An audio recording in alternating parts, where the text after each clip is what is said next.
संसाराचे अंगे अवघीच व्यसने, आम्ही या कीर्तने शुद्ध झालो. आता हे सोहळे झाले त्रिभुवन, विषम धोणी सांगिले. ब्रह्मपुरी वास करणे अखंड, न देखे जे तोंड विटाळाचे. आता हे सोहळे झाले त्रिभुवन, विषम धोण सांगिले. तुका म्हणे आम्हा एकांताचा वास, तुका म्हणे आम्हा एकांताचा वास. ब्रह्मी ब्रह्मरस सेवो सदा. आता हे सोहळे झाले त्रिभुवन, विषम धोण सांगिले. मस्तक हे पायावरी,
संसाराचे अंगे अवघीच व्यसने, आम्ही ह्या कीर्तने शुद्ध झालो.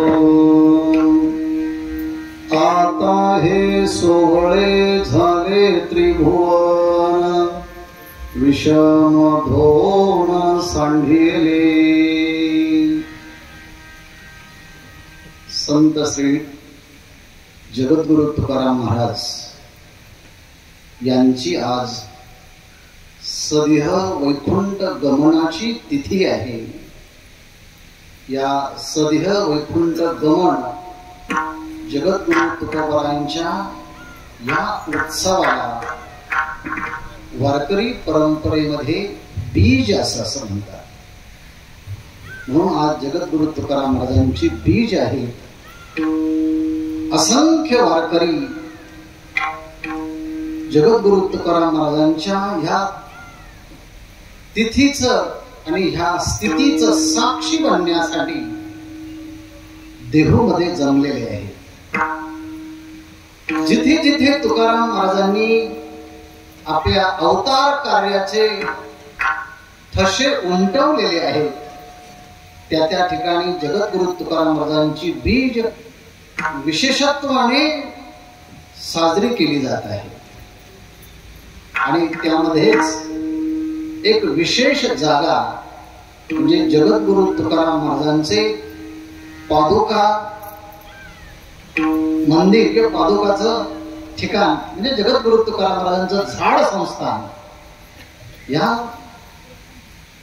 ट्रस्टच्या वतीने संपन्न होत असलेला वाकसाई येथे हा तुकाराम महाराजांचा विजयोत्सव आहे.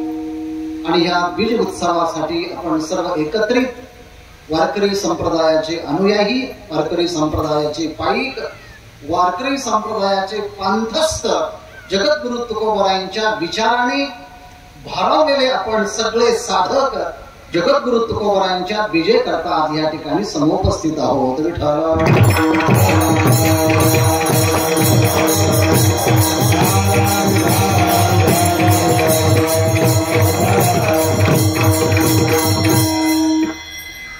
जगद्गुरु तुकोबारायांनी अवघ्या आपल्या 43 वर्षाच्या आयुष्य कालावधीमध्ये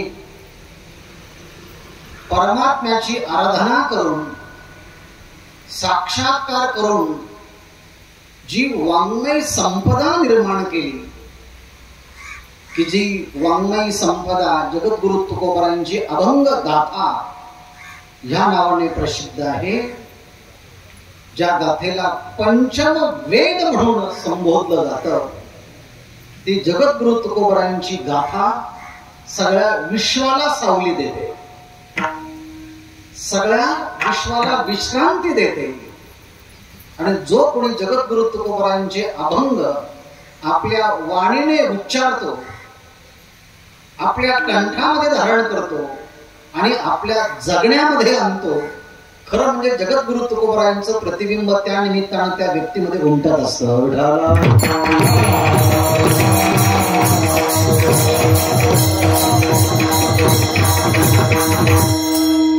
सगळ्या जगाला जगद्गुरु तुकोबारायांनी अभंगाच्या माध्यमातून सावली दिली. त्या जगद्गुरु तुकोबारायांना या वाकसाई गावातील परिसरातील झाडाने सावली दिली. जगाला ज्याने सावली दिली त्या जगद्गुरु तुकाराम महाराजांना या झाडाने सावली दिली.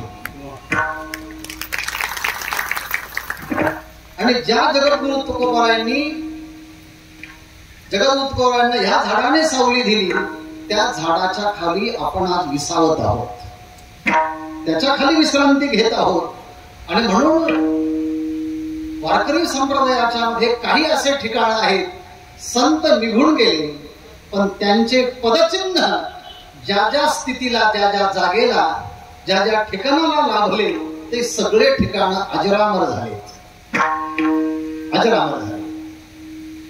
जगद्गुरु तुकाराम महाराजांच्या प्रमाण वारकरी संप्रदायाचे पायाभूत असणारे ज्ञानेश्वर माऊली, ज्ञानेश्वरीच्या रूपाने माऊलींनी सगळ्या जगाला आधार दिला. पण त्या माऊलींना ज्या खांबाने आधार दिला, तो खांब नेवासला अजरामर आहे. जगद्गुरु तुकाराम महाराजांच्या प्रमाणात पार्श्वभूमी पाहिली तर माऊलींची, ज्या माऊलींच्या विचाराने मनुष्य आज परमार्थामध्ये स्थिरावतो, त्या माऊलींना स्थिर होण्याकरता ज्या भिंतीने आधार दिला, ती भिंत आज प्रसिद्ध आहे. माऊलींनी ज्याच्याकडे पाहिल्यानंतर वेदाच्या उद्घोषणा ज्याच्या मुखातून निघावा असा रेगा अजरामर झाला आहे, अशी भिंत अजरामर झाली आहे, असा खांब अजरामर झाला आहे. आणि जे अक्षर माऊलींच्या मुखातून निघाले, ती ज्ञानेश्वरी अजरामर झाली आहे.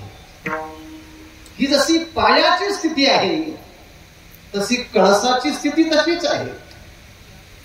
जगद्गुरु तुकोबाराय वारकरी संप्रदायाचे कळस म्हणून जगद्गुरु तुकोबारायांच्या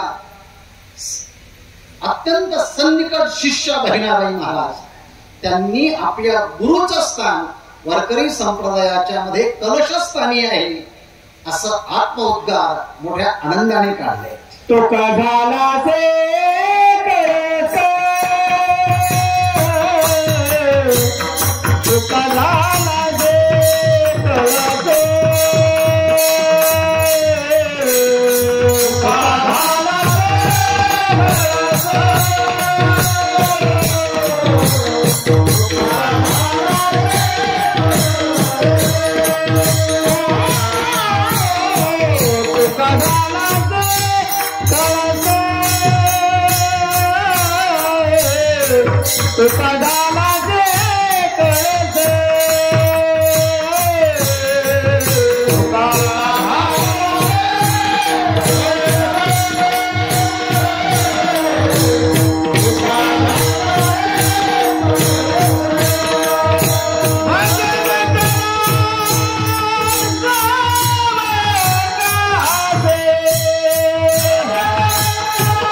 एखाद्या व्यक्तीचा अधिकार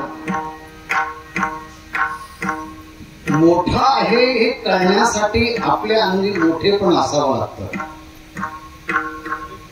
जगद्गुरु तुकोबराय हे कलशस्थानी आहेत याचं मार्मिक वर्णन त्यांच्या शिष्या बहिणाबाई महाराजांनी केलं आहे. असे जगद्गुरु तुकाराम महाराज त्यांनी जिथे जिथे साधना केली, ज्या ज्या ठिकाणी ते बसले, ज्या ज्या ठिकाणी गेले, ते ठिकाण वर्तमान काळामध्ये जगद्गुरु तुकोबरायांच्या अख्ख्या आयुष्याची साक्ष देतात. मुंबईला जाताना घोरडा डोंगर आहे, घोरडेश्वर, तिथे भगवंताचं स्थान आहे. जगद्गुरु तुकोबरायांनी तिथे जाऊन परमार्थाची साधना केली. त्या डोंगराला जगद्गुरु तुकोबरायांचे पदस्पर्श झाला आणि पदस्पर्शाने ती भूमी पवित्र बनली. त्याप्रमाणे जगद्गुरु तुकोबरायांची परमार्थाची साधना म्हणजे भंडारा डोंगर. आज भारतामध्ये प्रभू रामचंद्रांच्या मंदिराच्या नंतर दुसरं तसंच मंदिर कुठं होत असेल तर ते भंडारा डोंगरावरती आहे. कारण तिथे जगद्गुरु तुकोबरायांचे पदस्पर्श अनेकदा झाले आहे, अनेकदा झाले आहे. आणि म्हणून जगद्गुरु तुकोबरायांच्या परमार्थाची साक्ष भंडारा डोंगर देतोच आहे. पण त्या डोंगरावर आता जे मंदिर होईल ते मंदिर इतकं विशाल असेल, ती विशालता जगद्गुरु तुकोबरायांच्या व्यक्तिमत्वाचे ते मंदिर देईल. एवढं मोठं विशाल ते मंदिर होणार आहे. त्याप्रमाणे जगद्गुरु तुकोबरायांनी 15 दिवसाची कठोर तपस्साधना ज्या भामगिरी पर्वतावरती केली, अन्न पाणी सगळं सोडून दिलं, केवळ त्या विठ्ठलाची परमात्म्याची आराधना केली. देहम वा पातयामी कार्यम वा साधयामी. एकतर देहाचा पात होईल, नाहीतर माझं कार्य जो परमात्म्याचा साक्षात्कार तो प्राप्त करेल. आणि या मानवी देहाची कृतकृत्यता जी वेदामध्ये सांगितली ती मी ह्याच देहात, ह्याच ठिकाणी, ह्याच स्थळी मी साकार करणार आहे अशी प्रतिज्ञा केली. इहचेद वेदी दत्तसत्य नसती न चेदी हा वेदी महती विनष्टी. वेदाने सांगितलं आहे इहचेद वेदी, ह्या मृत्यू लोकामध्ये, इह या मानवी देहामध्ये आल्यानंतर जर ईश्वराचा परमात्म्याचा साक्षात्कार करून जर घेतला तर त्याने आपल्या या मानवी देहाची सार्थकता केली.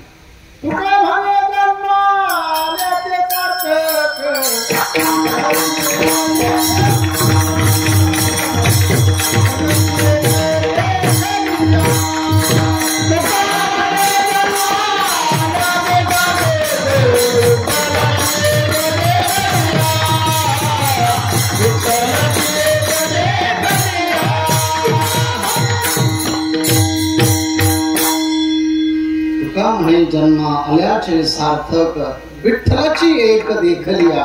त्या विठ्ठलाला मला प्रत्यक्ष सदेह सगुण साकार स्वरूपामध्ये पाहायचं आहे. आयुष्याच्या साधने सच्चिदानंद पदवी घेणे, ही पदवी जी आहे ना त्या परमात्म्याच्या साक्षात्कारातून मला प्राप्त करून घ्यायची आहे. 15 दिवस कठोर तपश्चर्या केली. विंचू, सर्प या सगळ्यांनी जगद्गुरु तुकोबरायांची परीक्षा पाहिली. अंगाला झोंबू लागले, पिडा देऊ लागले, पण एवढ्याही खडतर प्रतिबंधांना मागे न सरता ते सामोरे गेले. आणि 15 दिवसामध्ये परमात्म्याचा साक्षात्कार ज्या भूमीमध्ये झाला, ज्या डोंगरामध्ये झाला, तो डोंगर म्हणजे भामचंद्र डोंगर आहे. त्याचा उल्लेखही तेवढाच महत्वाचा आहे. आजही शेकडो आमचे गुरुबंधू त्या ठिकाणी जाऊन ज्ञानेश्वरी गाथा या ग्रंथाचं पाठांतर करतात आणि जगद्गुरु तुकोबरायांच्या प्रमाणे ते धन्य होतात. अर्थात मी हे का सांगतो, जगद्गुरु तुकोबरायांचे पदचिन्ह ज्यांना ज्यांना प्राप्त झाले त्यांना देवत्व प्राप्त झाले. जगद्गुरु तुकोबरायांनी ज्या शिळेवर बसून आराधना केली, साधना केली, तपश्चर्या केली, धर्म धरलं, उपवास केला, त्या शिळेचं देखील मंदिर देहूमध्ये आहे. शिळेचं मंदिर देहूमध्ये आहे. सामान्य आहे, दगड आहे, पण दगडालाही देवत्व प्राप्त जे झालं आहे त्या संतांच्या सानिध्यामुळे, सहवासामुळे, म्हणून तेही अजरामर आहे. हे सगळं सांगत सांगत मला आता यावं लागतं या आपल्या झाडाजवळ. आणि म्हणून या झाडाने जगद्गुरु तुकोबारायांना सावली दिली, या झाडाने जगद्गुरु तुकोबारायांना विश्रांती दिली, या झाडाच्या खाली जगद्गुरु तुकोबाराय विसावले. हे 350 वर्षापासून आतापर्यंत जे जे लोक तुकाराम महाराजांच्या काळापासून आतापर्यंत या परिसरामध्ये आले, एकाला दुसरा सांगत गेला, दुसऱ्याला तिसरा सांगत गेला, तिसऱ्याला चौथा सांगत गेला, अशी कानोकाणी जगद्गुरु तुकोबारायांच्या अस्तित्वाची ही माहिती, अस्तित्वाचा निरोप या पंचक्रोशीने सामान्य माणसाने जपून ठेवला. आणि आता इथून पुढे हजारो लोकांना सावली आणि आधार हे झाड देणार आहे. विठ्ठल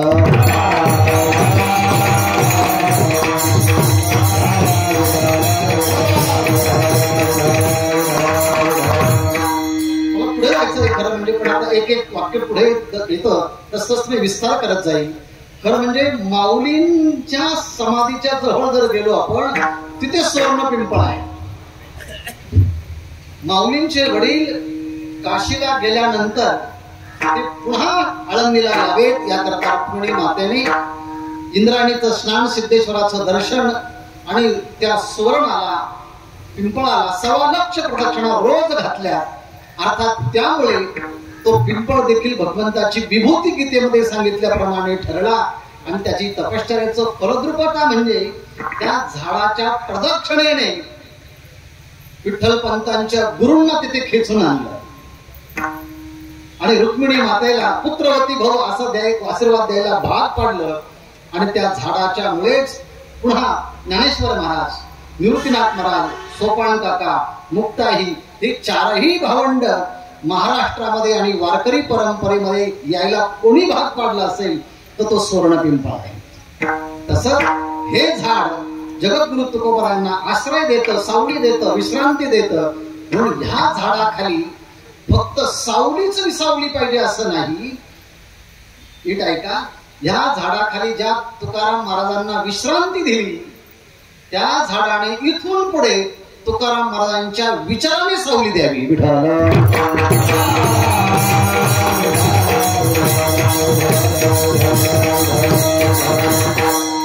म्हणजे जगद्गुरु तुकोबारायांचे विचार या झाडाच्या माध्यमातून जसं मुळं जिथे जिथे पाणी असेल तिथे तिथे पसरतात, त्याप्रमाणे या परिसरामध्ये जेवढे कोणी परमार्थाचे साधक असेल, जिज्ञासू असेल, मुमुक्षु असेल, त्या सगळ्यांना जगद्गुरु तुकोबारायांच्या गाथेतले विचार सगळ्यांना पोहोचावेत आणि सगळा पंचक्रोशी जगद्गुरु तुकोबारायांच्या विचाराने भारावून निघावं.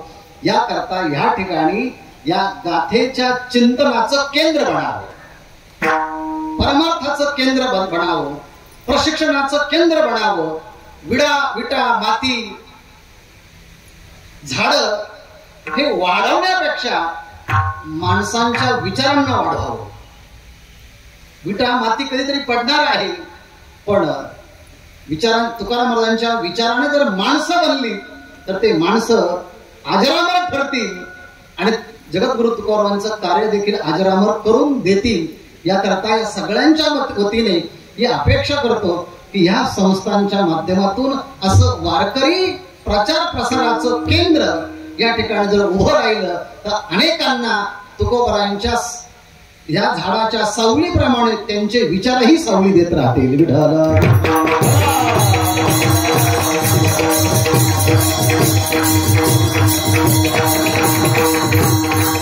आणि हे सगळं कार्य ह्या मंडळाने, विश्वस्त मंडळाने करावं अशी शुभेच्छा देतो आणि ह्या अभंगाच्याकडे वळतो. आज अतिशय मंगलमय दिवस आहे, पुण्य पावन दिवस आहे. आजचा दिवस अनेकांच्या डोळ्यातनं अश्रू निर्माण करणारा हा दिवस आहे. ज्यांनी इथे राहून अशी परमार्थाची साधना केली, असा मोठा पुरुषार्थ केला की आतापर्यंत असा पुरुषार्थ कोणीच केला नाही, असे त्यांचे शिष्य रामेश्वर भट्ट सांगतात. एवढा मोठा पुरुषार्थ जगद्गुरु तुकाराम महाराजांनी केला. मने रामेश्वर भट्ट तुझा, मने रामेश्वर भट्ट तुझा, मने रामेश्वर भट्ट तुझा, मने रामेश्वर भट्ट तुझा.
कधीच कोणत्याच पद्धतीने करता आलं नाही ते जगद्गुरु तुकाराम महाराजांनी केलं, म्हणून ते पुरुषार्थी ठरले. पुरुषार्थ म्हणजे काय? जे इतरांना कधीच करता येत नाही ते जर तुम्ही तुमच्या प्रयत्नाने केलं तर तो खरा पुरुषार्थी आहे. आणि म्हणून आज तुकाराम महाराजांच्या बीजेच्या निमित्तानं तुकाराम महाराजांच्या तत्वज्ञानाच्या, उपासनेच्या, नामसाधनेच्या, त्यांच्या चरित्राच्या असंख्य गोष्टी माझ्या समोर येऊन मला खुणवत आहेत की आम्हालाही तुम्ही घ्या, आमचाही काही निर्देश करा, आम्हालाही तुमच्या कीर्तनाच्या माध्यमातून येता आलं जगद्गुरु तुकाराम महाराजांच्या या चरित्रामध्ये तर आम्हालाही मोठं भाग्य प्राप्त होईल. पहिल्यांदा त्या चरित्रामध्ये भाग येतो की आज खरोखर कनकाई माता किती धन्य असतील, बोर्लोबा महाराज किती धन्य असतील, जिजाई रमणा म्हणून ज्यांचं वर्णन केलं आहे अशा जिजाई माता किती धन्य असतील, नारायण महाराज किती धन्य असतील. हे सगळेचे सगळे जगद्गुरु तुकोबारायांच्या वंशातले हे सगळे मंडळी आहेत. त्यामुळे त्यांचं वर्णन करताना म्हणावं लागेल की ज्या घरामध्ये संत अवतीर्ण होतात ते कुळ अत्यंत पवित्र असतं.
जेथे हरिचे दास जन्म घेती कुलम पवित्र जननी कृतार्था वसुंधरा पुण्यवती चतेन अपार संवेद सुख सागरेस्मिन् लीनं परे ब्रह्मणि यस्य चेताः. या श्लोकाच्या मध्ये कुलम पवित्र, जेव्हा संत महात्मे ज्या कुलामध्ये जन्माला येतात ते कुल मंगलमय होतं, पवित्र बनतं. कुलम पवित्र. ज्या आईने अशा महापुरुषांना जन्म दिला अशी कनकाई माता जननी कृतार्था, ज्या आईने आपली कुश अशा सुपुत्राला जन्म देऊन धन्य केली. जननी कृतार्था वसुंधरा म्हणजे पृथ्वी. या पृथ्वी मातेला असं वाटलं माझ्यावर अनेक राक्षस असुरी प्रवृत्तीचे लोक पाय देऊन मला कुलुषित करतात, दूषित करतात, परंतु या महापुरुषाने या साधना संपन्न होऊन या भूमीवरती पाय ठेवल्यानंतर मलाही धन्य बनवलं. वसुंधरा पुण्यवती चतेन. पृथ्वी माता देखील ज्यांच्यामुळे पुण्य पावन बनते. वसुंधरा पुण्यवती चतेन. असे अपार संमित सुखसागरेस्मी, अशा सुखसागरामध्ये ज्यांचं चित्त नित्य पोहोडलेलं आहे त्यांनी आपल्या वास्तव्याने त्रैलोक्याला पावन केलेलं असतं.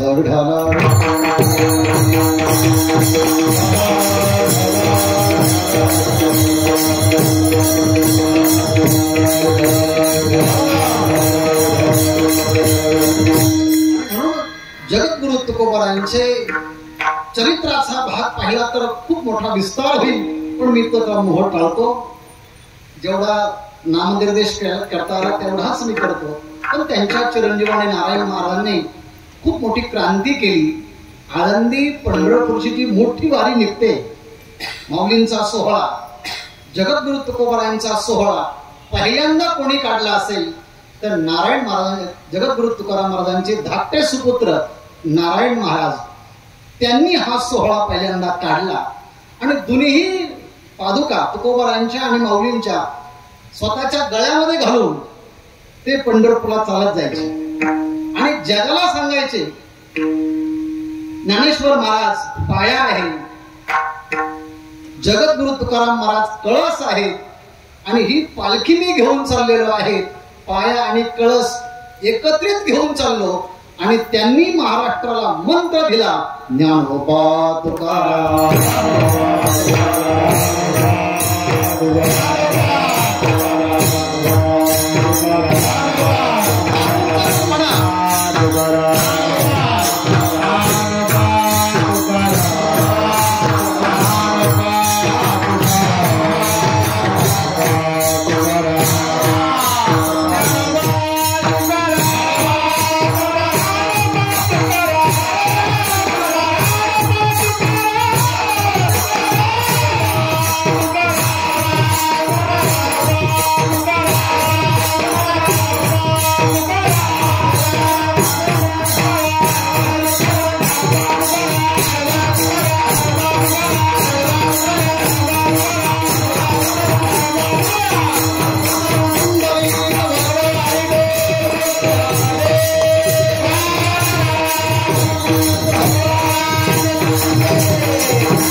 ज्ञानोबा तुकाराम हा मंत्र नारायण महाराजांनी महाराष्ट्राला दिला.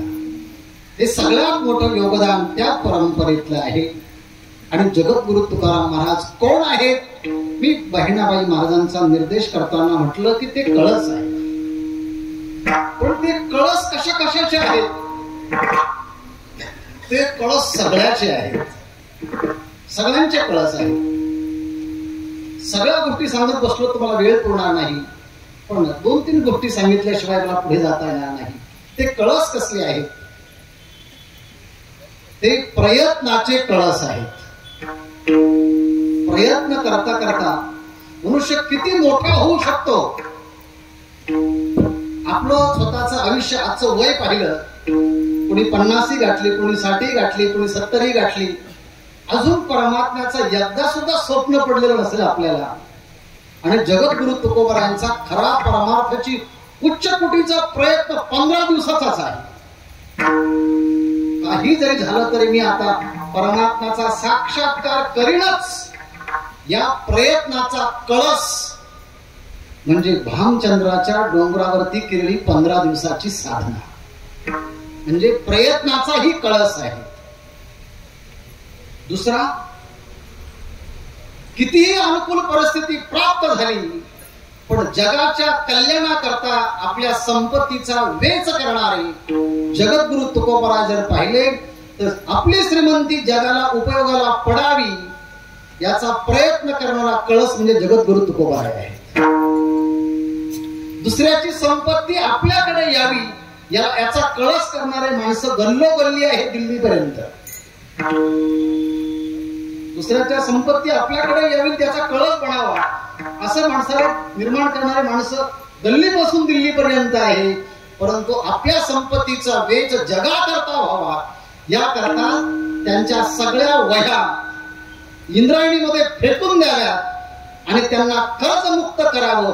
कर्जमुक्तीचा कळस म्हणजे जगद्गुरु तुकोबा आहे.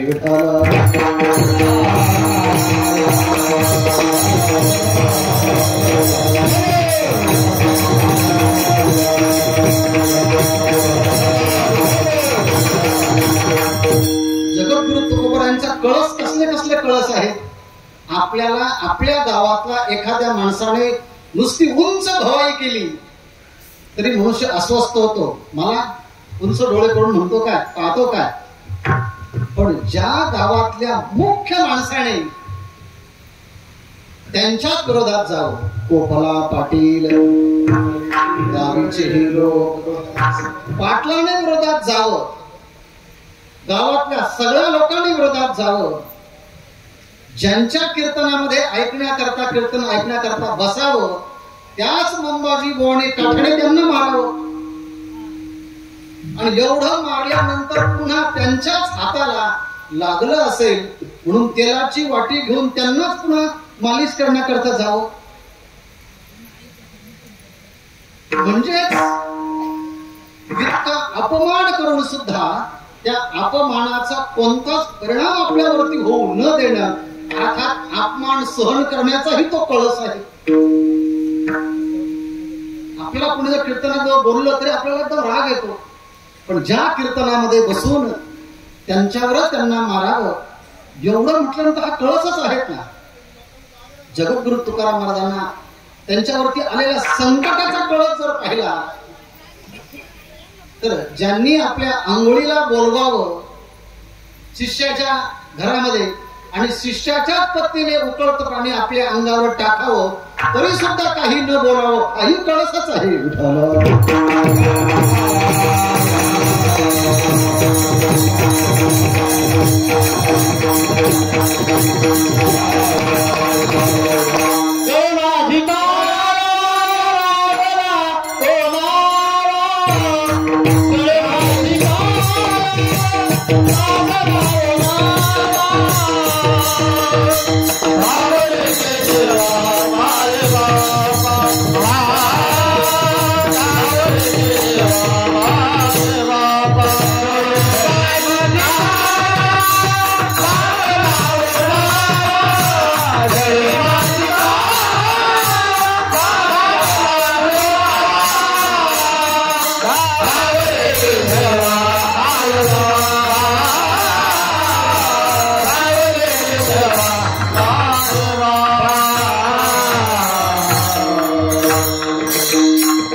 प्रारब्धाने परीक्षा घ्यावी, प्रारब्धाने परमार्थाची परीक्षा घ्यावी याचाही कळस, अपमानाचा कळस, वैराग्याचा कळस, प्रयत्नाचा कळस. हो, परमार्थिक माणसं परमार्थ करतात त्यांना देवाची भेटी होते. परंतु जो परमार्थ करतात त्यांना मदत करणारे जे कोणी साधक त्या साधकांना पहिल्यांदाच परमात्म्याचा आत्मसाक्षात्कार व्हावा त्याचाही कळस. ज्या जिजाई महाराजांनी तुकोबांना भाकरी घालून जाव्यात आणि त्यांना जेवल्याशिवाय आपण जेवू नये एवढी साधी गोष्ट पण महत्वाची गोष्ट गृहिणी या नात्याने कर्तव्य दक्षतेने पार पाडल्यामुळे त्यांचं कर्तव्य कर्म देवाला खेचून आणलं आणि पायात मध्ये रुतलेला काटा काढण्याच्या निमित्तानं पांडुरंगाने दर्शन द्यावं हाही त्याचा कळसच आहे की नाही. मानाचा कळस, अपमानाचा कळस. बघा आणखी दुसरी गोष्ट आहे, कळस कशाचे आहेत ते. एखादा श्रीमंत माणूस आपल्याकडे आला तर आपण भारावून जातो. पण ह्या मावळामध्ये हिंदवी स्वराज्याची स्थापना करणारे शिवाजी महाराज जगद्गुरु तुकोबारावांच्या जवळ येतात, त्यांच्या पायाजवळ नतमस्तक होतात आणि आल्यानंतर त्यांचं शिष्यत्व पत्करतात. तुम्हाला पाहिजे मी ते द्यायला तयार आहे, तुम्ही त्याचा स्वीकार करा, पण तुमचं धन नको आहे. तुम्ही माझ्या विचाराने श्रीमंत व्हा आणि विचाराने श्रीमंत होण्याच्या अगोदर तुम्ही आचाराने श्रीमंत व्हा आणि आचरणाने श्रीमंत होण्यासाठी तुम्ही माझी तुळशीची माळ गळ्यामध्ये घाला. तुळशी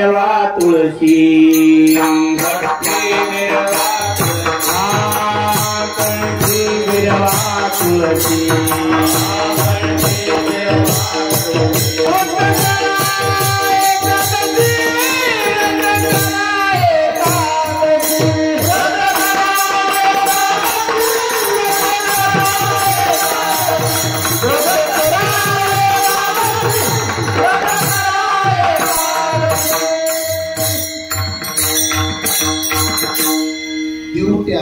छत्री घोडे अनंत मोहरा छत्रपती शिवाजी महाराजांनी जगद्गुरु तुकोबारांना समर्पित केल्या आणि सगळ्याची सगळ्या परत केल्या.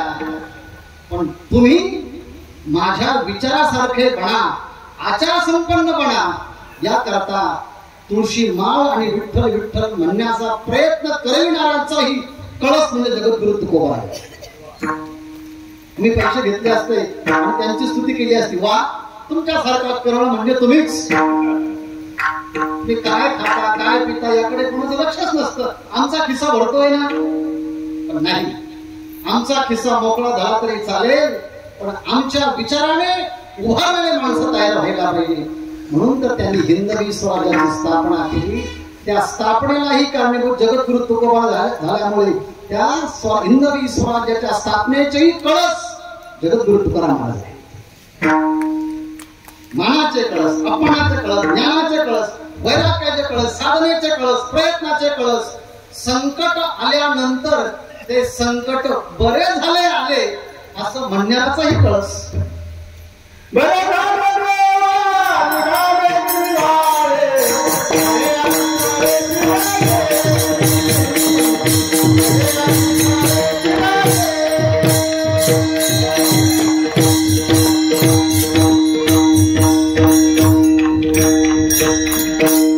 सगळ्यांचाच कळस केला, चालीचाही कळस झाला.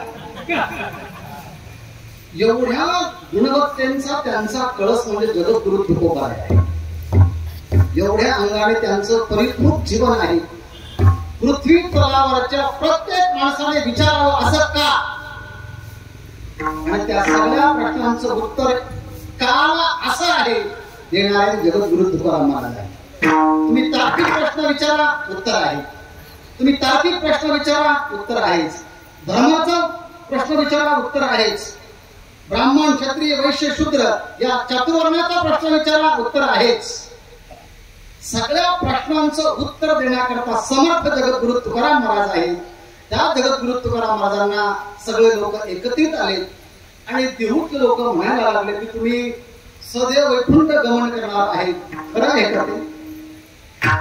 म्हटलं तुम्हाला यायचं का? नाही म्हटले ते आम्ही यायचं की नाही ते ठरवू नंतर, पण तुम्ही वैकुंठला जाणार आहेत हे खरं आहे का? ते म्हटले खरं आहे.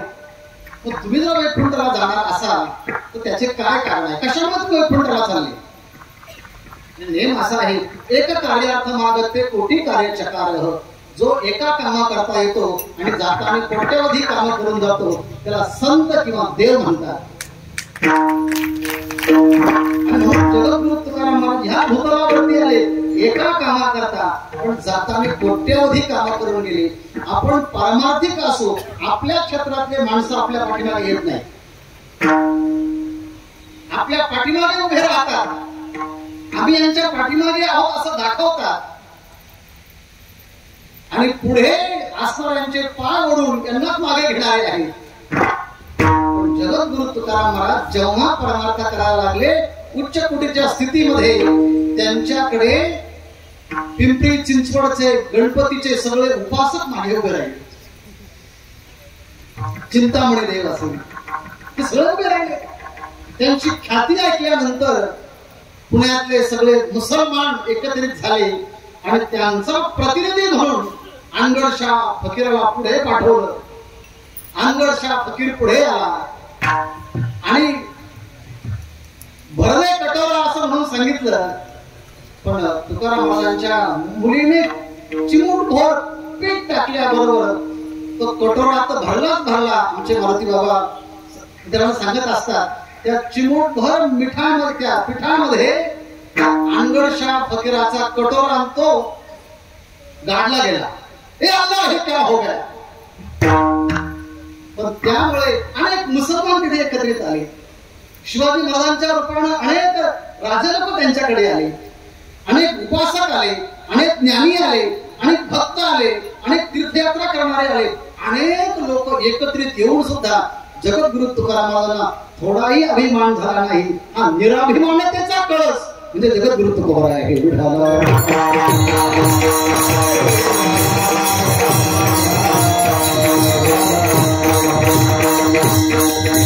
असे जगद्गुरु तुकाराम महाराज वैकुंठाला चालले तेव्हा लोकांनी प्रत्येक उपासक आले त्यांनी विचारलं का वैकुंठाला चालला. राजे त्या ठिकाणी आले त्यांनीच विचारलं तुम्ही वैकुंठाला का चालला. सामान्य लोक त्या ठिकाणी आले त्यांनी विचारलं तुम्ही वैकुंठाला का चालला. ज्ञानी आले, भक्त आले, उपासक आले, कर्मकांडी आले, सगळे लोक एकत्रित आले. सगळ्यांनी प्रश्न एकच विचारला असं का. अनेकांनी प्रश्न एकाला विचारल्यामुळे जगद्गुरु तुकोबारायांनी मी वैकुंठाला का चाललो याची कारणमीमांसा तर्काच्या आधारावरती, याची कारणमीमांसा तत्वज्ञानाच्या आधारावरती, याची कारणमीमांसा धर्माच्या आधारावरती, याची कारणमीमांसा नीतीच्या आधारावरती, याची कारणमीमांसा सामाजिकतेच्या आधारावरती अशा अनेक प्रश्नांचे उत्तर जगद्गुरु तुकोबारायांनी वैकुंठाला जाताना जे दिले त्या सगळ्या अभंगांना निर्याण परप्रकरणातील अभंग म्हणतात.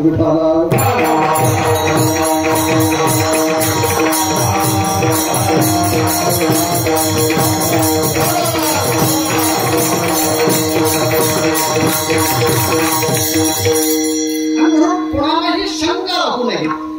मी गेल्यानंतर जगद्गुरु तुकाराम महाराज वैकुंठाला का गेले अशी शंका राहू नये. त्याचे सगळे उत्तर जगद्गुरु तुकोबारायांनी निर्याण प्रकरणामध्ये दिले आहे. पण हे अभंग न वाचता साहित्य क्षेत्रामध्ये राहणारे जे लोक आहेत जगद्गुरु तुकोबारायांच्या सदैव वैकुंठाच्या गमनाबद्दल ते साशंकित होतात. त्यांना जर शंका आली असेल तर त्यांनी निर्याण प्रकरणातील अभंग तपशीलवार वाचावे. त्यांना त्यांच्या प्रश्नाचे उत्तर नक्की भेटतील. पण पाहता कोण तिथे म्हणून हा अभंग समोर ठेवून सगळ्या अभंगाचा विचार या अभंगाच्या माध्यमातून मांडण्याचा माझा विचार आहे.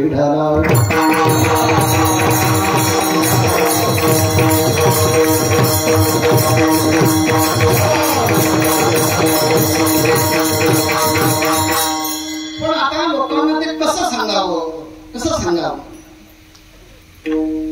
तर ते सांगण्यासाठी मी काही उदाहरण देतो आणि मग ते उदाहरण संपलं की तुम्हाला पहिल्या चरणाचा अर्थ पटकन कळतो. आपण सर्व बसलेला आहात त्यापैकी माता वर्ग तुम्ही प्रमुखत्वाने माझ्या समोर आहात या प्रश्नाचं उत्तर देण्याकरता. जेव्हा आपण स्वयंपाक करतो, भाजी करतो, त्या भाजीमध्ये आपण मिरची टाकत असतो. टाकतो की नाही? टाकत असतो. आपण हिरव्या मिरच्या आणत असतो आणि हिरवी मिरची आणल्यानंतर त्या हिरव्या मिरचीच्या कोणत्या अंगाला तिखटपणा असतो? वरच्या बाजूला, खालच्या बाजूला का मधल्या बाजूला? तुकाराम महाराजांनी मिरच्याचा व्यवसाय करताना ह्या झाडाखाली विश्रांती केली म्हणून मिरच्याच उदाहरण पहिल्यांदा देतो. सुरुवात करतो मिरची पासून, फक्त ती लागू नये, ती लागायला पाहिजे फोडणीसाठी, आपल्या अंगाला नको लागेल. सांगा बरं त्या मिरचीच्या मध्ये असणारा तिखटपणा कोणत्या ठिकाणी आहे? आतमध्ये आहे, बाहेर आहे, वरच्या बाजूला, खालच्या बाजूला, मधल्या बाजूला, आतल्या बाजूला, बाहेरच्या बाजूला, कोणत्या बाजूला आहे? कोणत्या बाजूला आहे? अहो असं का विचारता? मिरचीच्या अंगात तिखटपणा आहे. मिरचीच्या अंगातच तिखटपणा आहे. म्हणजे अंगामध्ये प्रत्यंगामध्ये तिखटपणा जो मिरचीच्या ठिकाणी भिनलेला आहे. गुळाच्या ठिकाणी गोडी कोणत्या अंगामध्ये आहे?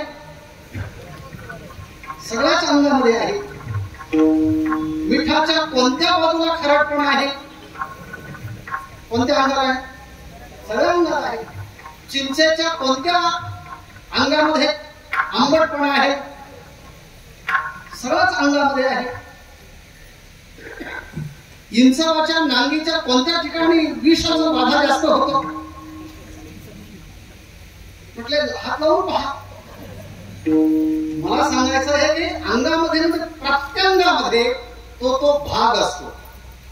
मिठाच्या मध्ये खारटपणा आहे, मिरचीच्या मध्ये तिखटपणा आहे, चिंचेच्या मध्ये आंबटपणा आहे, साखरेच्या मध्ये गोडपणा आहे, आवळ्याच्या मध्ये तुरटपणा आहे. तसं ह्या संसाराच्या अंगामध्ये काय आहे? अभंगाचं पहिलं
मगाशी म्हटल्याप्रमाणे प्रत्येक वस्तूचा तो स्वभाव आहे आणि तो त्याच्या अंगात असतो. जगद्गुरु तुकाराम महाराजांना विचारलं की वैकुंठाला का चालला? या संसारामध्ये तुम्ही का राहत नाही? राहा ना आमच्या बरोबर. दोन म्हशी आणखी घेऊन देऊ. जोशी साहेब एक दुकान आणखी टाकून देऊ. राहा तुम्ही इथे. ते म्हटले नको, तुमचं दुकानही नको, तुमच्या म्हशी नको, तुमच्या मिरच्याही नको, तुमचं तुपाही नको. तुम्ही ज्या संसारामध्ये राहता या संसाराच्या बद्दल कधी अंतर्मुख होऊन विचार केला का? म्हणजे काय, एखाद्या हॉटेलमध्ये गेला म्हणजे एक टिश्यू पेपर असतो. एक काढला की दुसरा निघतो, दुसरा काढला की तिसरा निघतो, तिसरा काढला की चौथा निघतो. तसं या संसारामध्ये एक संकट, एक अनर्थ असं नाही म्हटले. या संसाराच्या अंगामध्ये अंगामध्ये सगळे व्यसनच आहेत. व्यसन म्हणजे सगळे संकटच आहे. व्यसन म्हणजे सगळे दुःखच आहे. व्यसन म्हणजे सगळ्या समस्याच आहे. व्यसन म्हणजे सगळे अनर्थच आहे. तुम्ही काही पण पहा, किती अनर्थ, किती दुःख, किती तुम्ही तुमच्या अंगाला चांगले कपडे घाला, चांगल्या आंघोळी करा, चांगले साबण लावा तर दुर्गंधी येतेच. किती परफ्यूम लावा तरी येतोच. किती तुम्ही तुमचे केस सांभाळा तरी पांढरे होतातच. त्याला किती तुम्ही ड्राय करा तरी पुन्हा वरती काळे. आणि म्हणजे असं काय सांगा बरं, सगळे दुःखच दुःख, व्यसनच व्यसन, संकटच संकट. श्रीमंताला कसल्यापासून भय आहे? त्या राजा भरतृहरीने सांगितलं, सर्व भयान्वितम, सगळा संसार हा भयाने युक्त आहे, दुःखाने युक्त आहे, संकटाने युक्त आहे. म्हणजे सगळ्या संसाराच्या मध्ये काही ना काही प्रॉब्लेम्स, काही ना काही समस्या, काही ना काही अडचणी आहेतच. मग अशा समस्यामय अडचणीमय मध्ये किती दिवस राहायचं? म्हणून जगद्गुरु तुकाराम महाराज पहिलं सत्याचं दर्शन सांगतात की या प्रपंचाच्या दुःखमय प्रपंचामध्ये येऊन आपण परमात्म्याचा आत्मसाक्षात्कार करून घेऊन लवकर निघालो, नाहीतर या दुःखामध्ये बरं इथंच म्हणणाऱ्या माणसांचं कधी बरं होत नाही. म्हणून जगद्गुरु तुकाराम महाराज सांगतात, संसाराचे अंगी अवघीच व्यसने, सगळे व्यसनच आहे. आणि माणसाला व्यसन कशामुळे लागतं बरं? व्यसन हे संगतीमुळे लागतं. व्यसन हे संगतीमुळे लागतं. म्हणून मला या प्रपंचाचा संगच नको आहे. मला असं वाटतं विसंग राहावं. संग कोणाचा करूच नाही. न करे रे संग राहे रे निश्चय, लागो रे दिमळ ममतेचा. हा संग नको वाटतंय मला. म्हटले व्यसन का लागतं? या इंद्रियांना उचलून का सोडलं? हे इंद्रिय नको त्या ठिकाणी धावत सुटतात आणि एकदा अनुभव दिला की दुसऱ्यांदा मागतात, तिसऱ्यांदा मागतात, चौथ्यांदा मागतात. आणि म्हणून इंद्रियांना जर नाही आवडलं तर व्यसन वाढत जातात. पिणाऱ्या माणसाने फक्त एकदाच पिलेली असते, मरेपर्यंत सोडत नाही. संगती एकदाच केलेली असते. नारद भक्तिसूत्रामध्ये नारद महर्षी सांगतात, दोष थोडासा असतो, संगात समुद्र आहे. तो दुसंग समुद्राचं रूप धारण करतो. इंद्रियांना नाही आवडलं तर व्यसन असं आहे. व्यसन असं आहे, व्यसनामध्ये माणसाला सीड येत नाही. विडी पिणारे माणसं विडीसाठी 2 किलोमीटर जातात, विचारतात आहे का? तंबाखू माणसं नसलेले माणसं तंबाखू करता खूप लांब जातात. गांजा पिणारे माणसं तर आणखी लांब जातात. पण त्यांना ते लागतं व्यसनच आहे, ते सुटत नाही. तसं संसार दुःखमय आहे हे कळत असून सुद्धा कोणाला संसार सुटत नाही, कारण त्याचं लागलेलं आहे व्यसन.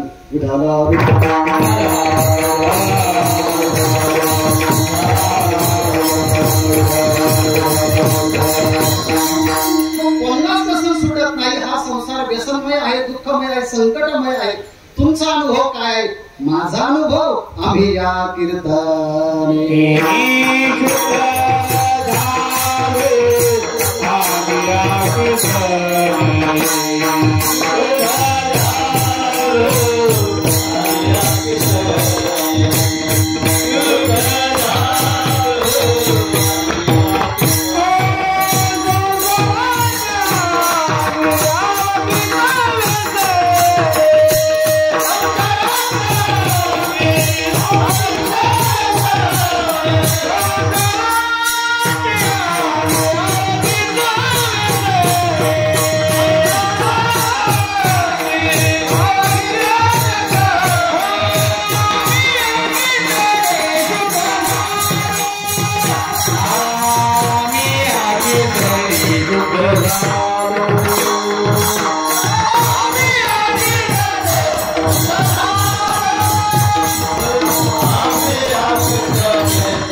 आम्ही आता वैकुंठाला चाललो.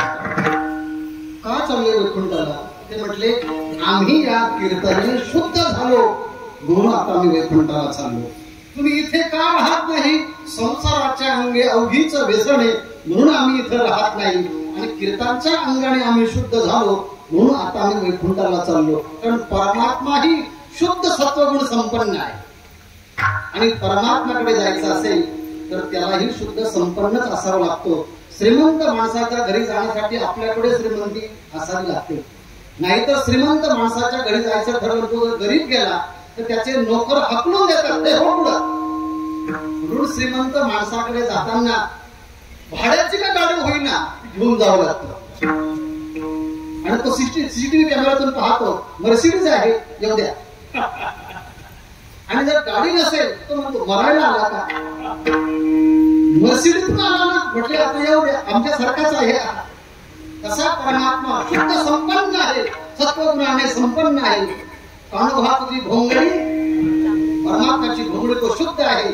आणि त्या परमात्म्याच्या नामाने आम्ही शुद्ध झालो.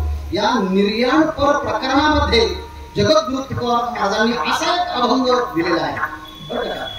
असा एक अभंग दिला आहे आम्ही या कीर्तनही शुद्ध झालो. कीर्तन हे मनोरंजनाचं साधन नाही.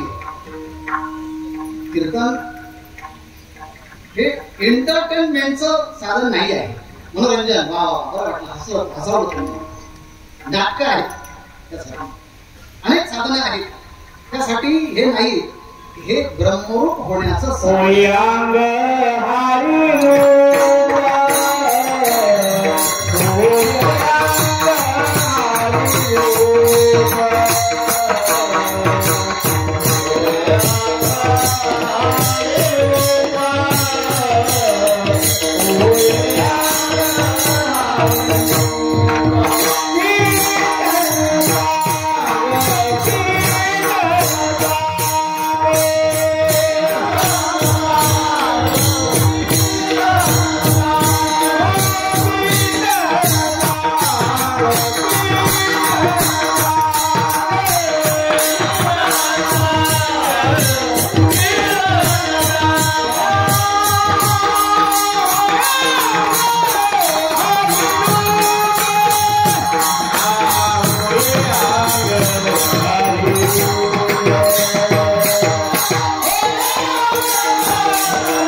कीर्तन हा जो शब्द आहे तो मुळातच कीर्त कीर्तयती अशा धातूपासून निर्माण झाला आणि त्याचा अर्थ होतो वर्णन करणे.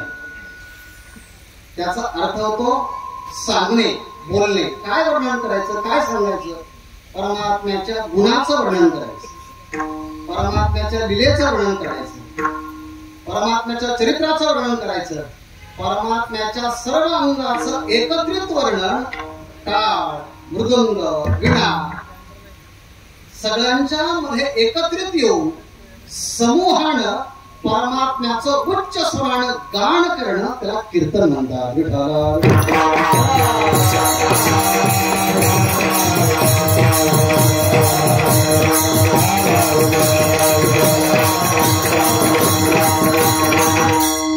तुम्ही असं म्हणाल कीर्तन करण्यासाठी एवढ्या टाळकऱ्यांची काय गरज, हार्मोनियमची काय गरज, दोन मृदंगाची काय गरज, विण्याची काय गरज, एवढ्या टाळाची काय गरज? एकच टाळ घेऊन आपण करू ना कीर्तन, हरकत नाही. शुद्ध अंतकरणाच्या माणसाला एका टाळावरही भागेल, नुसतं टाळीवरही भागेल. नाही म्हटलं नुसतं वाणीने उच्चारण केलं तरी भागेल. पण याचं कारण एक म्हटले, आमच्या अंतकरणामध्ये एक दोष नाही ना. आमच्या अंतकरणामध्ये अनंत जन्माचे अनंत दोष ठासून ठासून ठासून भरले आहे आणि ते काही बाहेर जायला तयार नाहीत.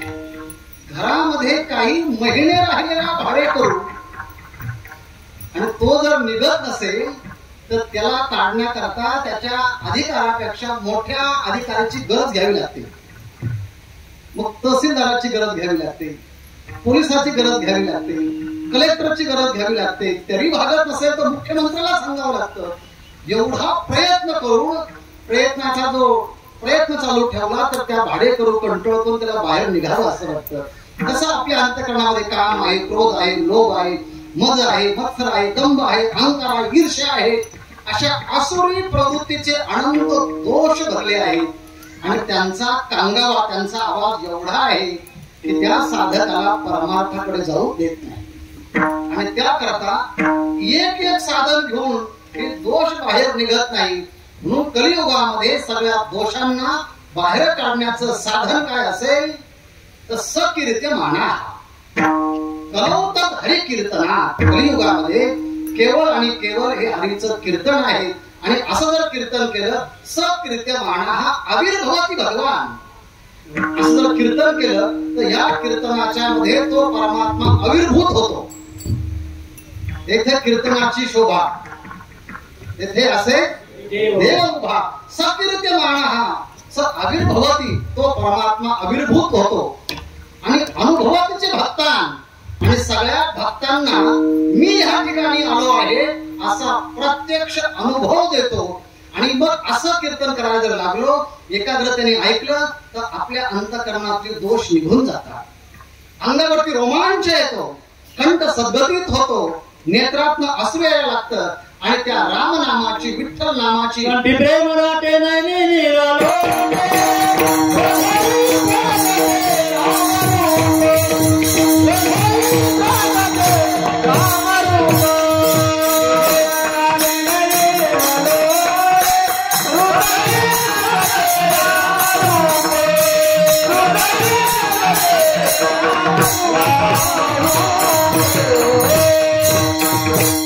एवढ्या कीर्तनाचा महिमा असल्यामुळे जगद्गुरु तुकाराम महाराजांनी सांगितलं, ज्ञानी लोकांना तुमच्याकडनं जे शक्य झालं नाही ते माझ्या कीर्तनाने केलं. हे ऐकल्यानंतर ब्रह्मज्ञानांना वाटायला लागलं, घोटवी न डाळ ब्रह्मज्ञाने हाती मुक्त आत्मस्थिती सांडवीन. त्या मुक्तांना असं वाटायला लागलं, आपण विनाकारण मुक्त झालो, ज्ञानाने कीर्तन केलं असतं तर बरं झालं असतं. त्या ज्ञानांना वाटायला लागलं, अरे आपण कीर्तन केलं असतं तर बरं झालं असतं. तीर्थयात्रा करणारे जे काही लोक होते ना, यात्रेकरू, ते म्हटले विनाकारणच आयुष्य तीर्थयात्रेमध्ये घातलं, यांच्या कीर्तनामध्ये राहिलो असतो तर सगळे दोष निवृत्त झाले असते, आम्हालाही ब्रह्मरूप होता येत आलं असतं. म्हणजे सगळे कर्मकांडी आले, सगळे उपासक आले, सगळे ज्ञानदान करणारे आले आणि त्या सगळ्यांच्या माध्यमातून त्याला उत्तर दिलं, आम्ही या कीर्तनाने शुद्ध झालो. या कीर्तनाच्या माध्यमातून ही अनुभूती आम्ही काढली आणि या अनुभूती ज्या परमात्म्याने आम्हाला दिली त्या परमात्म्याकडे आता आम्ही चाललो आहे.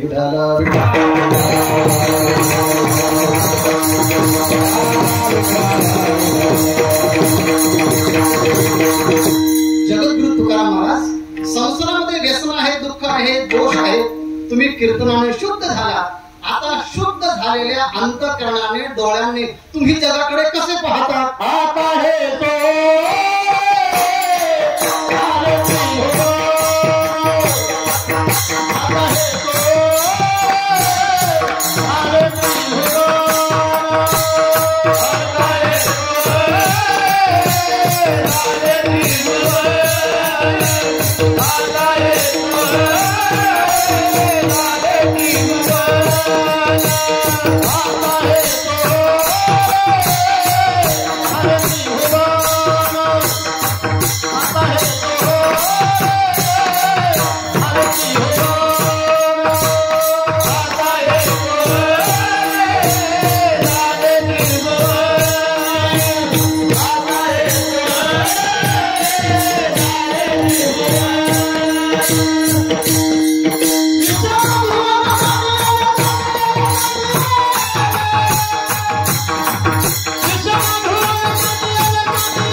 तुम्ही विचारायला लागले, आता तुमची काय मनस्थिती आहे, आता तुमचा काय अनुभव आहे?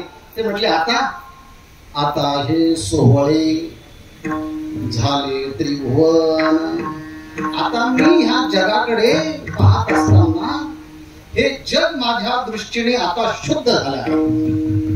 सोहळ झाला आहे म्हणजे शुद्ध झालं आहे. कारण असं आहे, ज्याचा प्रभाव आपल्यावरती होतो त्या प्रभावाने जग दिसायला लागतं. ज्याला खूप ताप आलेला असतो, त्याची जीभ कडू पडलेली असते, त्या व्यक्तीला तुम्ही काही पदार्थ खायला द्या, कसे वाटतात? कडू वाटतात. हा पदार्थ कडू आहे, हा पदार्थ कडू आहे, हा पदार्थ कडू आहे. म्हटले पदार्थ कडू नाही, चांगले खातात. नाही म्हटले, आता यांचं तोंड काय पडलं आहे? कडू पडले आहे. आणि कडू पडलेल्या जिभेला काही खायला दिलं तर काय वाटतंय? थोडं वाटतंय. ज्या माणसाला कावीळ झाली आहे त्या माणसाला पिवळे पदार्थ पिवळे दिसतात, पण पांढरे पदार्थही पिवळे दिसतात. माऊली म्हणतात दृष्टी वेदिलिया कवळे ते चांदणी आपले धणे पिवळे, तेवी माझ्या स्वरूपी निर्मळे देखती दोष. आपल्या दोषात परिणाम झाला की सगळे सृष्टी दोषमय दिसायला लागते. हा जर दोषाचा परिणाम असेल तर गुणांचा परिणाम काय आहे? देखे आपुलिया प्रतिती जगाची मुक्त. जर दोषांनी सगळं जग दोषमय दिसत असेल तर ज्यांच्या जीवनामध्ये गुण आले आहेत, ज्यांच्या जीवनामध्ये सद्गुण आले आहेत, त्या सद्गुणांच्या द्वारे त्यांना सगळं जग हे पवित्रच दिसतं. त्यामुळे ते आता म्हणतात मी ज्या विचाराने इथपर्यंत आलो त्या विचाराने मला आता सगळं जग पवित्र दिसायला लागलंय. आता हे सोहळे या कीर्तनाच्या अंगाने ब्रह्मरूप झालो. ब्रह्मभूत काया होतसे कीर्तने. या कीर्तनाच्या प्रभावाने आता आमची काया ही ब्रह्मरूप झाली आणि आता आम्हाला सगळं जग हे ब्रह्मरूप होऊ लागलं आहे. याप्रमाणे आता हे सोहळे झाले त्रिभुवन, सगळं त्रैलोक्य आता आम्हाला हे पवित्र मंगलमय दिसायला लागलं आहे. या सगळ्या अभंगाच्या मध्ये विरुद्ध शब्द सांगितले आहे. पहिल्या चरणात जे सांगितलं विरुद्ध त्याचा उपाय दुसऱ्या चरणात सांगितला आहे. अशा या अभंगाची रचना आहे.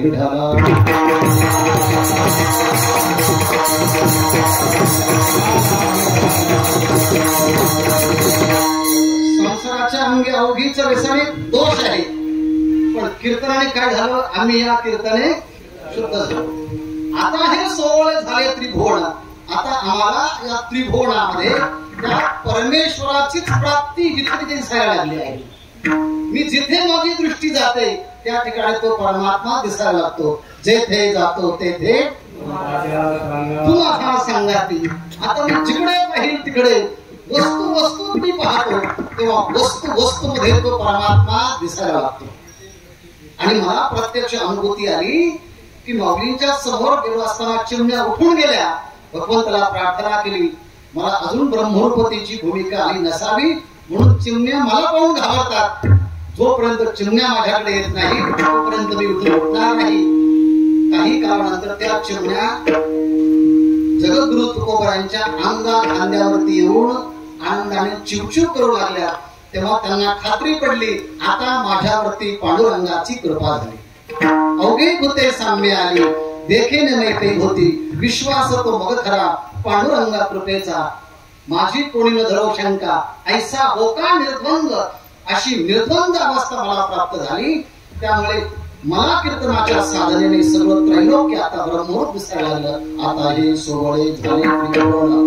आणि आता हा लहान आहे, हा मोठा आहे, हा गरीब आहे, हा श्रीमंत आहे, हा स्त्री आहे, हा पुरुष आहे, हा ज्ञानी आहे, हा अज्ञानी आहे, हा उपासक आहे असा भेदच राहिला नाही.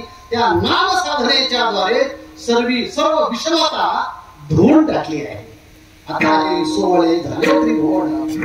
विषम धोन सांगितले.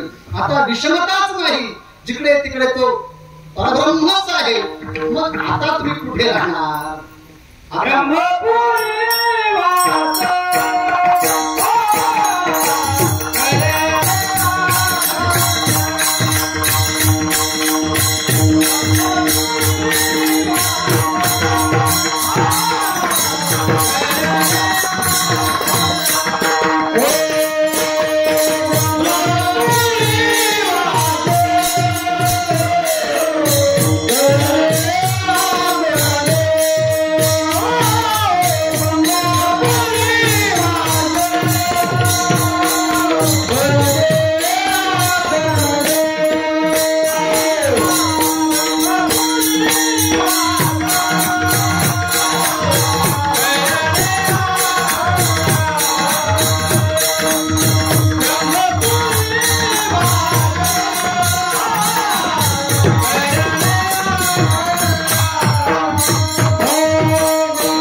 ऐकत आहात कीर्तन, माहिती आहे ऐकत आहात ना, ऐकत आहात कीर्तन. तर पहिल्या चरणामध्ये जे चरण सांगितलं आहे, संसाराच्या अंगी अवघीच व्यसन आहे, पहिल्यांदा दुःख सांगितलं आणि त्याचा उपाय आम्ही या कीर्तनाने शुद्ध झालो. तशी तिसऱ्या चरणाची रचना नाहीये. पहिल्यांदा त्या ठिकाणी गुण सांगितलं आहे, ब्रह्मपुरी वास करणे अखंड. आता मी पाहत होतो की दुःखमय संसारामध्ये मी राहत आहे. आता आमचा वास, मी संकुचित होतो तेव्हा देहापुरता मानत होतो. आता देहाचा संकुचितपणा परमात्म्याने दूर केला. आता मी आकाशापेक्षाही मोठा झालो. नुसता आकाशापेक्षा मोठा नाही, आता मी अणुपेक्षाही सूक्ष्म झालो. अनुरणया तोकडा, अनुरणया तोकडा, तुका काशाई वडा, तुका काशाई वडा.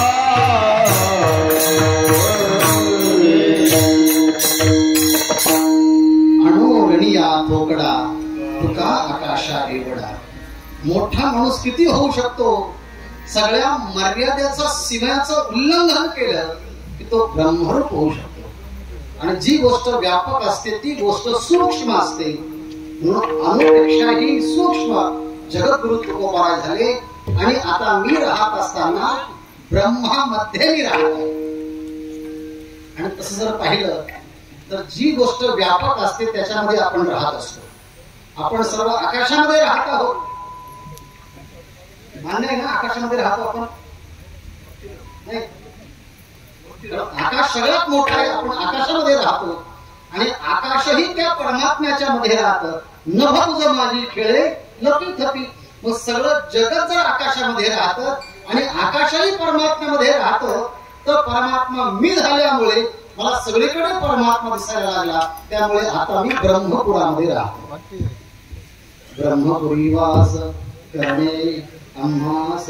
आणि त्यामुळे आता दोष जिथे जिथे निर्माण होतात त्या त्या दोष निर्मितीच्या स्थानाला विठाळ म्हणतात.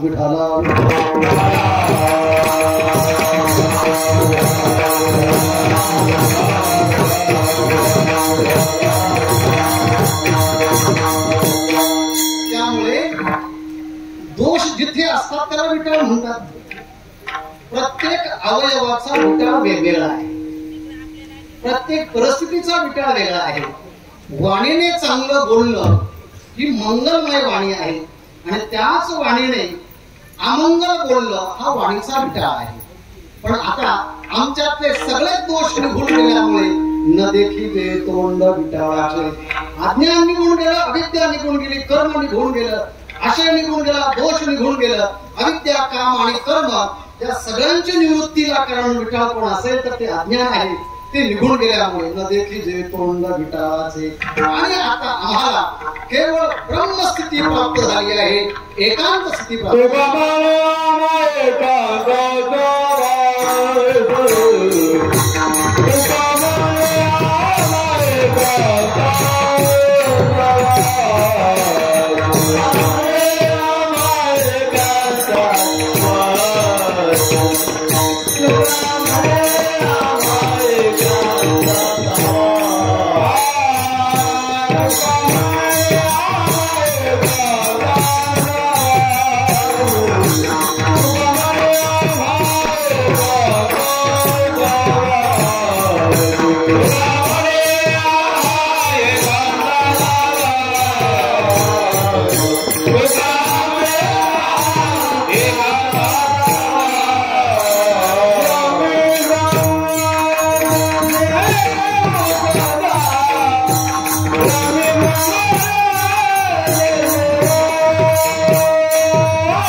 जगद्गुरु तुकोबराय वैकुंठाला जाण्याच्या समयी त्यांची अंतःकरणाची स्थिती कशी झाली होती. त्यांनी सगळ्या लोकांना सांगितलं होतं, तुम्हाला माझ्या बरोबर यायचं असेल तर चला, पण संसाराच्या व्यसनामध्ये अडकल्यामुळे कोणीच तयार झालं नाही. जगद्गुरु तुकोबरायांच्या शरीरामध्ये पृथ्वी आप तेज हे तत्व कमी झालेलं होतं. आकाश तत्व तेवढं राहिलं होतं, म्हणजे ते व्यापक झाले होते. त्यांना अनेकांनी विचारलं, तुम्ही का चालला? तेव्हा त्यांनी एक सामाजिक कारण सांगितलं, राजकीय कारण सांगितलं की अनेक परकीयांचं आक्रमण ह्या महाराष्ट्रामध्ये होत होते आणि त्या काळामध्ये राष्ट्रातल्या लोकांना हे परकीय मुसलमान लोक त्रास देत होते. जगद्गुरु तुकाराम म्हणतात, माझ्या डोळ्यांना माझ्या समोर ह्या जनतेला त्रास देताना मला पाहत नाही. पीडत हे राष्ट्र देखून या. हे राष्ट्र परकीयांच्या आक्रमणामुळे अत्यंत व्यथित दुःखित झालेलं आहे, ते मला पाहत नाही. आता मला वाटतं या ठिकाणी जावं.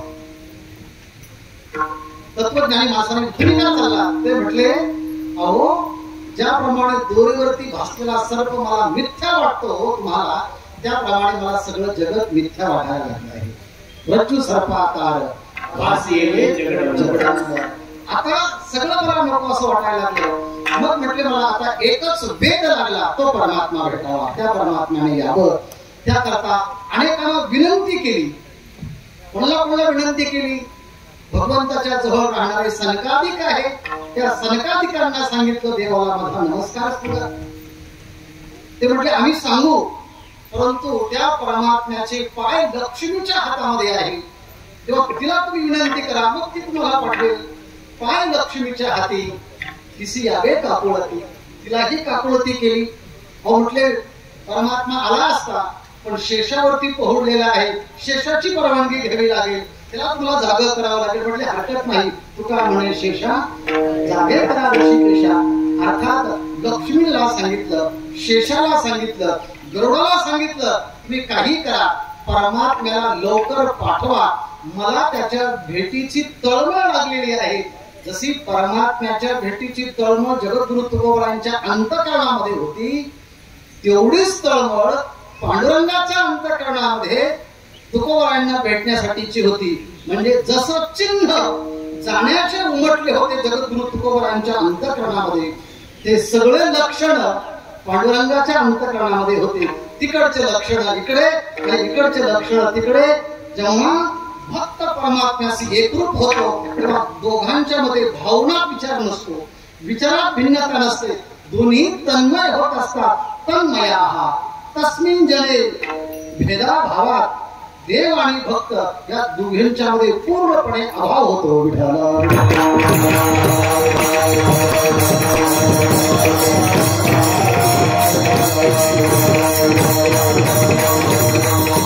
सगळ्यांना निरोप पाठवला, तो निरोप भगवंतापर्यंत पोहोचला आणि खरोखरच तो परमात्मा तुकोबरायांच्या घरी आले. पाहुणा म्हणून तो आला. पाहुणे घरासी आले ऋषिकेशी. तांबळ काय झाली जगद्गुरु तुकोबराची? काय करू उपचार, मोडकी जर्जर, काय काय खायला द्यायचं? गरगरीत पाण्या माझे उडलेल्या कन्या. अहो जेवण झाल्यानंतर त्यांना काय द्यायचं शुद्धीकरणाकरता? मुखशुद्धी, तुळशीदळ, माझ्याजवळ काही नाही म्हटले. ते म्हटले, तुमच्याजवळ काही नसू द्या, तुम्ही आहात ना. बिहू गावातल्या सगळ्या लोकांना बोलवलं. पांडुरंग त्या ठिकाणी आहेत. सगळे म्हणायला लागले, थांबत राहती, थांबत राहती, थांबत राहती. माणूस जेव्हा घरी असतो ना, जिवंत असतो ना, तेव्हा महत्व नसतं. पण जायला लागलं ना, बाबा थोडं बोला ना, थोडं पहा ना आमच्याकडे. अरे जिवंत असताना पाहिलं का त्याच्याकडे? आता म्हणतो पहा ना, बोला ना. 42-43 दिवस जगद्गुरु वर्ष जगद्गुरु तुकोबाराय देहूमध्ये होते. आता म्हणजे थांबा जरा. नाही म्हणजे आता नाही, आता आम्हाला जायचं आहे. आणि सगळ्यांच्या समोर त्रैलोक्याचा चालक असणारा परमात्मा त्यांनी आपल्या हातामध्ये फुलं घेतली, षोडोपचाराने पूजा केली, गंध अक्षरा लावले आणि जया पूजले आदरे पांडुरंगे. जगद्गुरु तुकोबारायांना पांडुरंगाने अत्यंत आदराने सन्मानपूर्वक पूजा केली. आणि एक हात पांडुरंग परमात्म्याने तुकोबारायांच्याकडे दिला आणि तुकोबारायांनी त्यांचा हात पांडुरंगाच्याकडे घेतला. हातामध्ये हात घेऊन पांडुरंगाने अत्यंत सन्मानपूर्वक विमानामध्ये बसवलं. आणि आता जगद्गुरु तुकोबाराय सगळ्यांच्या समोर तिथे जातायत. सगळे लोक आले. अहो म्हटलं तुम्ही चालले तर काही हरकत नाही, पण काहीतरी आम्हाला आशीर्वाद देऊन जा. तुमचं जसं कल्याण झालं तसं आमचंही कल्याण व्हावं. जगद्गुरु तुकाराम महाराज म्हणतात, तुम्ही पुरुषार्थ करा आणि तुमचं खरं कल्याण व्हावं असं वाटतं ना तुम्हाला, माझा आशीर्वाद पण आहे. कर्म धर्म तुम्हा असावे कल्याण, ज्या मुखी माझे वचन आशीर्वाद. हे आशीर्वचन आहे तुमचं कल्याण हो. थांबा म्हटले, नाही म्हटले, आता वेळ झाली. परमात्मा उभा आहे, तो मला घेण्याकरता आलेला आहे. आणि ती जी स्थिती आहे ती स्थिती जगद्गुरु तुकोबारायांनी निर्याण पर अभंगामध्ये सांगितली की आता मला कशी स्थिती प्राप्त झाली. तो अभंग म्हणून सगळ्यांनी आपल्या हातात आम्ही जातो तुम्ही कृपा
पुढी सहित म्हणजे सहदेह वैकुंठ गमन पांडुरंग परमात्म्याच्या बरोबर जगद्गुरु तुकोबरायांनी ज्या तिथीला केलं ती तिथी म्हणजे आजची तिथी जगद्गुरु तुकाराम महाराजांची बीज. सज्जन हो, आपल्याला जगद्गुरु तुकाराम महाराजांच्या प्रमाणे सदैव वैकुंठाला जाता येणार नाही, तेवढा प्रयत्न आपला नाही. पण आपण आहे त्या ठिकाणावरून विचाराच्या द्वारे थोडं उंच व्हायला हरकत काय? आजच्या दिवसापासून आपले आचार विचार जे आहेत ते पेक्षा ते उंचावूया. थोडे आपण दयेने आपलं अंतःकरण उंचावू, ज्ञानाने आपलं अंतःकरण उंच करूया, प्रेमाने, सद्गुणाने, दयाभावाने, अन्नदानाने, सहकार्याने आपलं जीवन उंचवण्याचा प्रयत्न करू. उंचावत गेलो की एक दिवस उंच होता येतं. विठाला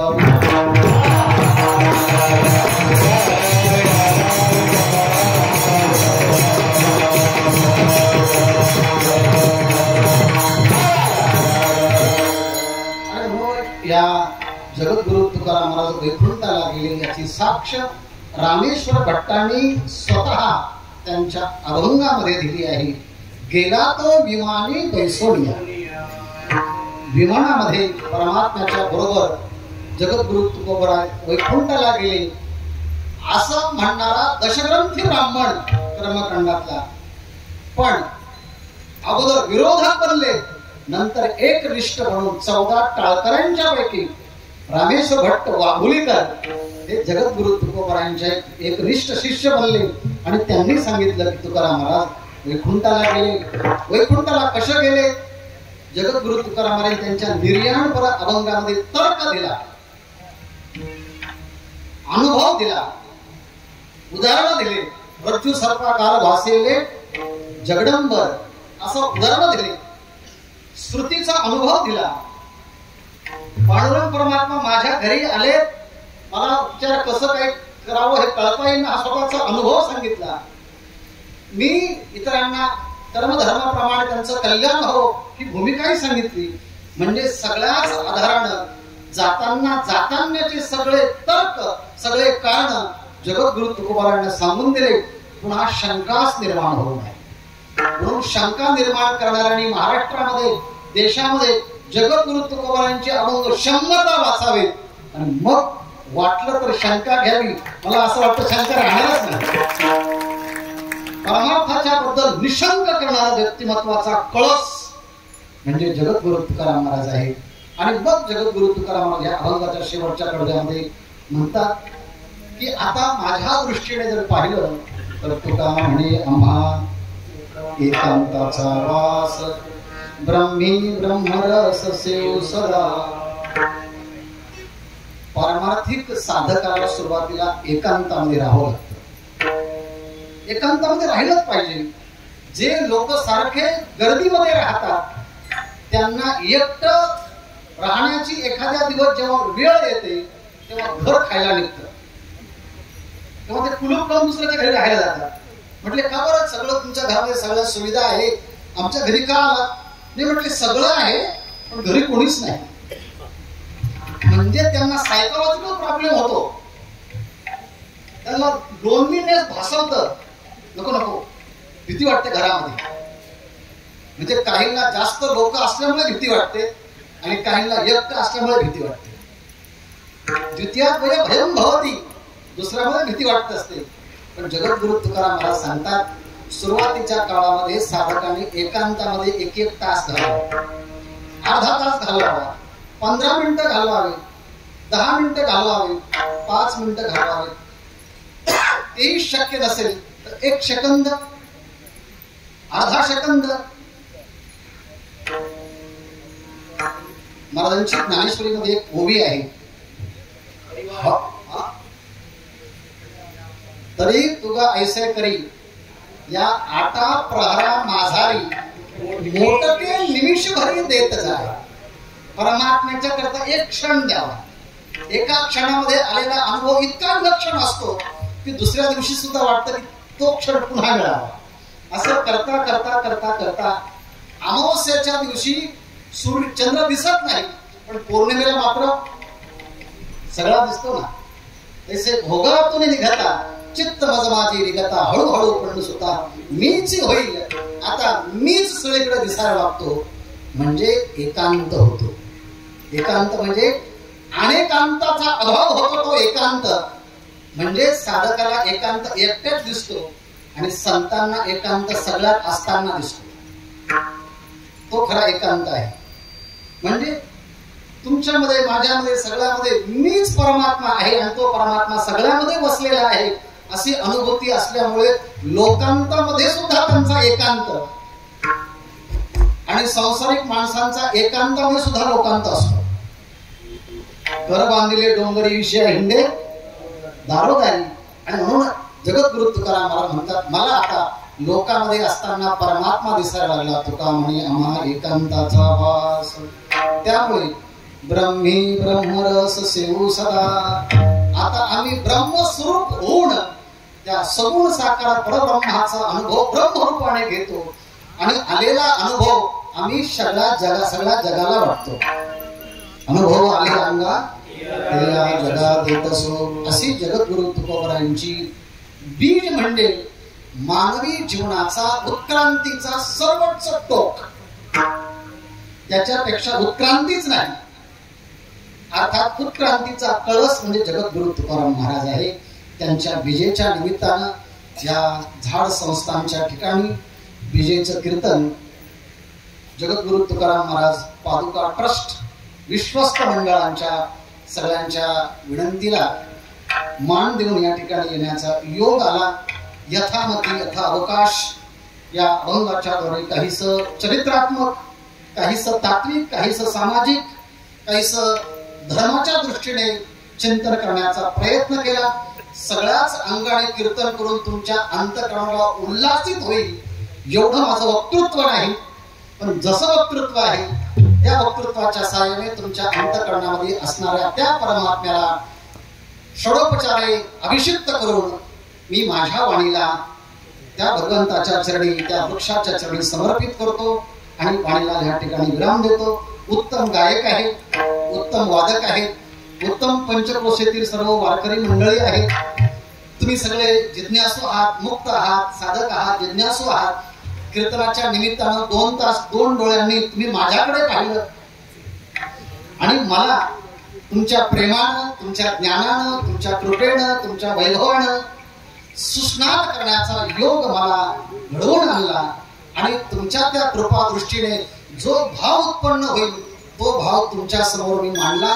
आमचे गुरुजी वैकुंठराशी विठ्ठल महाराज भुले सांगायचे, तुम्ही संत माझी या कडा जिठीचा कराल बहुडा तरी तुम्हा माने एवढा होईन मी. तुमची कृपा दृष्टी अशीच असू द्या. तुम्ही भगवत स्वरूप आहात आणि जगद्गुरु तुकोबरायांची परमार्थाची स्थिती जी उच्च कोटीची लाभली ती तुम्हा मला लाभावी अशी प्रार्थना करून या ठिकाणी थांबतो. विठ्ठल जय